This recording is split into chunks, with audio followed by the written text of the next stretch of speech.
కేసీఆర్ ఏదో జాతిని ఉద్దేశించి ఏదో చెప్పాలని ట్రై చేసిండు కానీ ఏం చెప్పలేకపోయాడు. మళ్ళీ గదే ముచ్చట. కేసీఆర్కు ప్రకృతి ఏదో చెప్పాలనుకున్నప్పుడు ఆయన ఇన్లే, ఈయన చెప్పాలనుకున్నప్పుడు జనం ఇన్లే. పరిస్థితి చూస్తూ ఉంటే నిన్న కేసీఆర్లో చాలా భయము, ఆందోళన ఏదో మీదికి గంభీరతను ప్రదర్శిస్తూ ఉన్నాడు కానీ చాలా భయంలో ఉన్నట్టుగా స్పష్టంగా కనిపిస్తూ ఉంది. ఇక నిన్న TV9 స్టూడియోలో అవే అబద్ధాలు, అవే గప్పాలు, అవే లెక్క. సరే శాతనైన కాడికి వచ్చిండు అనుకోరాదు. ఇప్పుడు ఆయన సీఎం హోదాలో కూడా లేడు కాబట్టి ఆయన మీద ఎవరికి ఫోకస్ లేదు, ఎవరికి కూడా ఏం అక్కర్లేదు. కానీ ఇప్పుడున్న ముఖ్యమంత్రి గారికి తెలివి లేదు. ఆయన ఇవి ఎట్లా వాడుకుంటలేడు, అవి వాడుకుంటలేడు, కరెంట్ ఎట్లా వచ్చినాక ఎట్లా పోతుందండి, ఇవన్నీ చెప్తా ఉన్నాడు. ఇవన్నిటి లెక్కలు చెప్పి ఉన్నాం. కేసీఆర్ గారు, నువ్వు TV9 స్టూడియోలో కూర్చొని నేను జాతిని ఉద్దేశించి మన 15 ఆగస్టు 26 జనవరి నాడు కనుక రాష్ట్రపతి గారు జాతిని ఉద్దేశించి ప్రసంగించినట్టు నిన్నేదో చేయబోయినావు. కానీ నిన్నదంతా ఉచిదే కథ. నీ ముచ్చట ఎట్లుందంటే అంటార్కిటికా ఖండములకు ఏసీలు అమ్మినట్టు ఉంది నీ ముచ్చట. కూలింగ్ కోసం ఏసీలు అమ్మినట్టు, మొత్తం మంచి గడ్డలే ఉంటాయి, వాళ్ళకి అమ్మినట్టు -డిగ్రీలో ఉండేటువంటి టెంపరేచర్ వాళ్ళకు. కానీ ఇక ఇంకొక మాట, ఒక మాట అయితే స్పష్టంగా అనిపించింది. ఇక్కడ గెలిచినుండే మహారాష్ట్ర వేరే ఉంటుండే అని చెప్పని అన్నాడు.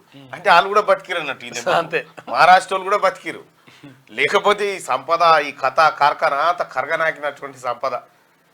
ఇక ఇంకో మాట, ఇట కడియం శ్రీహరి గారు ఈ కూతురుకు మీరు టికెట్ ఇచ్చారట కదా, టికెట్ ఇస్తే టికెట్తో పాటు 10 కోట్లు కూడా ఇచ్చారట కదా అని అంటే అటే పోయినాయటగా పైసలు అంటే ఇక అవన్నీ చెప్తా ఆరంటాడు.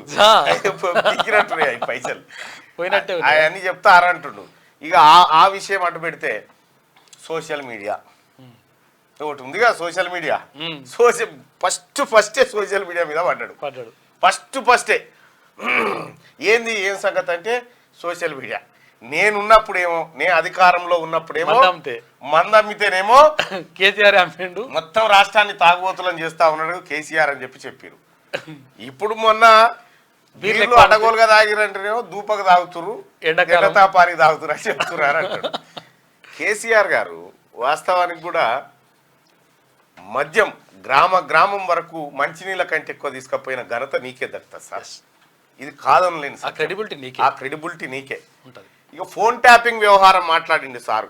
ఏమనంటే ఫోన్ ట్యాపింగ్ నేను సీఎం ఉన్నప్పుడు నాకేం సంబంధం అండి, పోలీసు వాళ్ళు ఏదో వ్యవహారం చేసుకుంటారు, అది మనకు సంబంధం లేదు. మరి యొక్క పోలీసు వాళ్ళు ఏదన్నా ఒక మంచి పని చేస్తేనేమో ఈయన క్రెడిట్, పోలీసు వాళ్ళు ఏమైనా చెడ్డ పని చేస్తేనేమో పోలీసు వాళ్ళ మీద నువ్వు కింద ఇచ్చి పెట్టిండు అంతే. నాకేం సంబంధం ఉంటుందని అంటాడు. ఫామ్ హౌస్ కేసులో ఫస్ట్ వివరాలన్నీ తెప్పించుకొని అట్లా ప్రెస్ మీట్ ఎట్లా ప్రెస్ మీటే పెడితే పోలీసు వాళ్ళ దగ్గర. ఇంకా చాలా ఉంది భాగవతం అని కూడా పెడితే ఇటు టూపి అయిపోయాది, అది అట్లా బాయే, ఇది ఇట్లా బాయే, నీకే బెడిచి కొడుతున్నాయి చూడు కేసీఆర్. ఇవాళ బయలుదేరుతారట, ఇవాళ రథం వేసుకొని బయలుదేరి. ఒకప్పుడు కేసీఆర్ ముఖ్యమంత్రికి ఉన్నప్పుడేమో రోడ్డుకు ఎడమశై బాధకి ఎండిపోయి ఉంటే మొత్తం కుడిశై బాధకి ముఖం పెట్టిపోయేది, ఇట్లా ఏది పచ్చగుంటే అటు సైడు. ఇప్పుడు అట్లా కాదు, అటు ఈ టూరు ఈ పచ్చ కాదు, ఈ ఎండిపోయిన దిక్కు పెట్టి వెళ్ళిపోతాడట. ఏమైనా ఉంటే ఇట్లా వెళ్ళిపోతాడట. వరి కోతలన్నీ కోసిన తర్వాత వరిమాలను పరిశీలిస్తాను పోతా ఉన్నాడు సార్ అన్నట్టు. సరే ఏం చేసినా కూడా ఇప్పటికైనా మీలో కొంత అహంకారం తగ్గితే బాగుండేది. ఆ తగ్గిందా ఏమనేది కొంతసేపు చూడాల్సి వచ్చింది మీ ఇంటర్వ్యూను, కానీ ఎక్కడ తగ్గినట్టు అనిపిస్తలేదు. అయితే కవితనట కడిగిన ముత్యం లెక్క వస్తుందట, కడగాలి కవితను కడిగిన ముత్యం లెక్క వస్తుంది కవిత అని చెప్పి కేసీఆర్ గారు చెప్తా ఉన్నారు. కవిత గారు కడిగిన ముత్యం లెక్క వస్తుంది సార్. మీరు ఈ లంగాదందాలన్నీ చేసినప్పుడు మాకు ఎవరిని చెప్పకపోతే ఇవి గాడికి పోయి మా బిడ్డగా సార దుకాణం తెరుస్తా ఉందా, గిజ్ చేస్తా ఉందా, అక్రమ సార దుకాణం చేస్తా ఉందా, ఇది అదే అని అంటే లిక్కర్ పాలసీ అండి, అన్ని రాష్ట్రాలు చేస్తే ఆడ చేసిరు అంతే, సింపుల్గా కొట్టి పారెత్తున్నాడు అన్నట్టు కేసీఆర్. ఏదేమైనప్పటికీ కూడా కేసీఆర్ గారు ఒక మాట అయితే చెప్పింది నిన్న. ఏమని, సార్ మీ పార్టీని బీఆర్ఎస్ నుంచి మళ్ళీ టీఆర్ఎస్కు తెస్తారా అని అంటే నెవర్, ఎట్టి పరిస్థితుల్లో మాకు కావాల్సింది కూడా గదే. మళ్ళీ పుట్టుకున్న టీఆర్ఎస్కు తెచ్చి మళ్ళీ తెలంగాణ సెంటిమెంటు, మళ్ళీ సెంటిమెంట్ గింటిమెంటు ఈ కథ. మరి ఏం సార్ అంటే ప్రాంతీయ పార్టీలే రక్ష.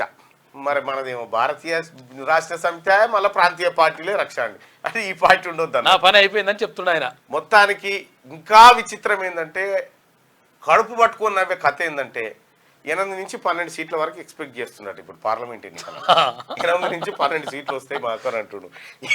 ఏ ఉన్నొక్క అభ్యర్థి వరంగల్ అభ్యర్థి నీ బీపాం నీ ముఖాన పడి సెట్ నేను చేయకపోవాలి వెళ్ళిపోయా. ఇక మిగిలినటువంటి అభ్యర్థులు ఏ అభ్యర్థి గెలిచే అవకాశం ఉంది సార్? లేదు. మీ అభ్యర్థులు ఏ అభ్యర్థి అన్నా గట్టెక్కే పరిస్థితి ఉందా?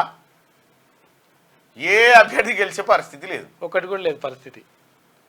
సున్నా కాడితేనే ఇక నీ దుకాణం స్టార్ట్ కావాలి. మళ్ళా ఇక కేసీఆర్ కథ ఇట్లా ఉంటే ఇంకా మాట్లాడుకుందాం ఆయనది.